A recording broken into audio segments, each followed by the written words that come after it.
মই যামিতে এটা ক্লিপ দে জুবিনৰ জন্মদিন উপলক্ষে জুবিনলৈ জন্মদিনৰ শুভেচ্ছা জনাইছোঁ আৰু জুবিন অমৰ হওক আমাৰ সকলৰ মাজত জীয়াই থাকক এইটোৱে আমাৰ কামনা আৰু আজি এওঁলোকে যিখিনি অনুষ্ঠান আৰম্ভ কৰিলে যে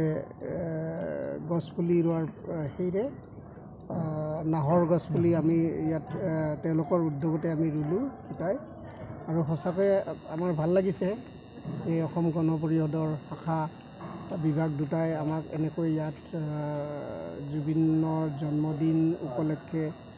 ৰক্তদান শিবিৰ অনুষ্ঠান কৰি ৰাইজৰ সেৱাত তেওঁলোকে উচৰ্গা কৰিছে আজিৰ দিনটো আৰু তাকেলৈ তেওঁলোকৰ প্ৰত্যেককে মই ধন্যবাদ জনাইছোঁ জুবিন অমৰ হওক অসমীয়া জাতিৰ সত্তা বাচি থাকক সেইটোৱে কামনা কৰিছোঁ আপোনালোকে সকলোৱে জানে যে আজিৰ দিনটো আমাৰ কাৰণে জুবিনবিহীন প্ৰথমটো জুবিনৰ জন্মদিন প্ৰাণৰ শিল্পী আমাৰ সাংস্কৃতিক জগতৰ ভূতাস্বৰূপ অসমৰ এটা অনুষ্ঠান জুবিন গাৰ্গৰ আজি ৫৩তম জন্ম শতবাৰ্ষিকী এই জন্ম শতবাৰ্ষিকীটো লৈ অসম গণ পৰিষদ দলে আজি গোটেই ৰাজ্যতে আমি জুবিন গাৰ্গৰ জন্মদিনটো পালন কৰিছোঁ ঠিক সেইদৰে বৰক্ষেত্ৰী সমাজটো আজি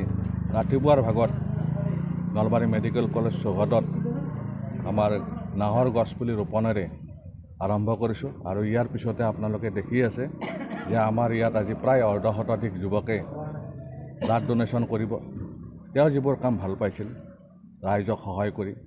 সেই আমাৰ ইয়াতে যি ব্লাড ডোনেশ্যন কেম্প চলি আছে আৰু এই ক্ষেত্ৰত আমাক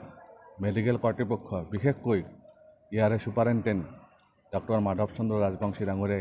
আমাক বিশেষভাৱে সহায় কৰিছে আৰু পিছবেলালৈকে আমাৰ অনুষ্ঠান আছে ক্ষুদ্ৰ কুলহেতিত তাত আমি প্ৰায় ৫জনক মানৱ দৰদী প্ৰকৃতিৰ বন্ধু আৰু কিতাপৰ বন্ধুৰে আমি সম্বোধনা জনাম আৰু বহুকেইজন শিল্পীৰে গীত মাত পৰিৱেশন কৰি আমি আজি অনুষ্ঠান পৰিৱেশন কৰিম